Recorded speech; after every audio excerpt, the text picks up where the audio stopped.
As an 18-wheeler trucker, I've been to places most people can't even imagine. I've seen things that defy logic, explainable only in hushed whispers among those of us in the long-haul business. One such incident happened on a stormy night in the heart of Texas. My journey started from Los Angeles, hauling a hefty load to Houston. 3 days into my journey, I pulled into an ancient-looking truck stop, the Phantom's Pit, situated in a godforsaken corner of a Texas highway.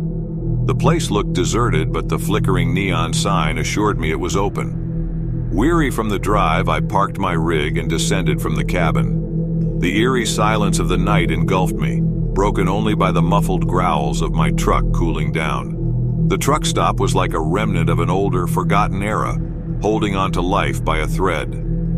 Entering the dilapidated diner, I was greeted by the musty smell of old wood and an uncanny sense of discomfort. An elderly man, the cashier, looked up at me with rheumy eyes, grunting a barely audible "evening," and pointing towards the back where I could get my meal. I settled down in a corner booth, ordered my food, and tried to shake off the spooky vibes.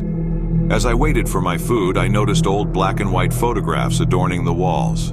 Men and women, presumably truckers, some standing proud next to their monstrous 18-wheelers, all with a common sign that read, "The Phantom's Pit Remembered." My meal was a mediocre steak, but after a long haul, anything hot feels like a feast. I thanked the waitress, an older woman with tired, deep-set eyes, and made my way back to my truck. As I prepared for a few hours of sleep, I noticed something strange in my rearview mirror.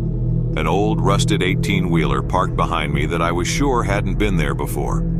The truck was covered in layers of dust, with a busted headlight giving it an ominous look.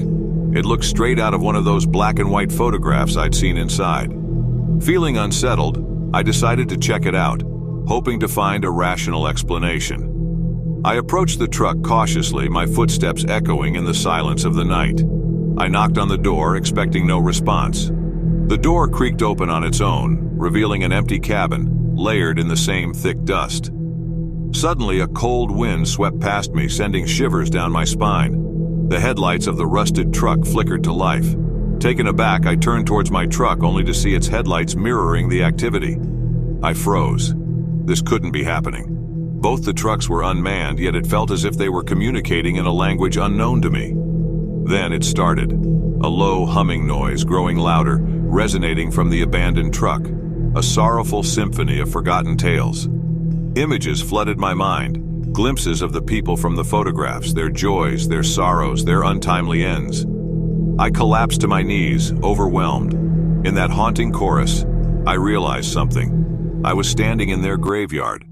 The Phantom's Pit wasn't a truck stop. It was a resting place for truckers who never made it home, their spirits forever bound to their beloved 18-wheelers. Terrified, I stumbled back towards my truck. The noise ceased as I got in, replaced by a chilling silence. With trembling hands, I started my truck and peeled away from the Phantom's Pit, leaving the haunted symphony behind. As I glanced back in my rearview mirror, I saw the rusted truck's headlights flicker off one final time, its ghostly glow lingering like an echo in the night. I drove through the rest of the dark morning, my hands gripping the wheel tight.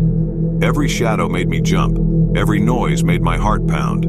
I didn't stop, not until the sun had risen high and I'd put enough miles between me and that haunted truck stop. Every so often I'd glance in the rearview mirror, half expecting to see that rusted 18-wheeler tailing me. I could still hear the phantom echo of that mournful hum, a ghostly requiem forever etched in my mind. Eventually I made it to Houston, my truck's tires crunching gravel as I pulled into the delivery dock. As I unloaded, I kept stealing glances at my rig, expecting, I don't know what. Once empty, I climbed back into the cabin and just sat for a moment. My hands rested on the wheel, my mind echoing with the remnants of the night before. It was quiet, it was empty, it was just a truck, but it was mine. I finally left Houston later that afternoon, driving under the warmth of the Texas sun. My gaze drifted from the road to the rearview mirror one more time. The highway stretched out behind me, endless and serene. No rusted truck, no haunted truck stop, just the open road. Even now, years later, I can't shake off the memories of the Phantom's Pit. I avoid that desolate stretch of Texas highway, fearing the spectral song of those ghostly 18-wheelers might call out to me once more. They say you can never escape your past, and I guess that's true. Being a trucker, I've learned to appreciate the journey, not just the destination. But that night, at that haunted truck stop, I learned something else too. Some journeys aren't ours to take, and some destinations aren't meant for the living.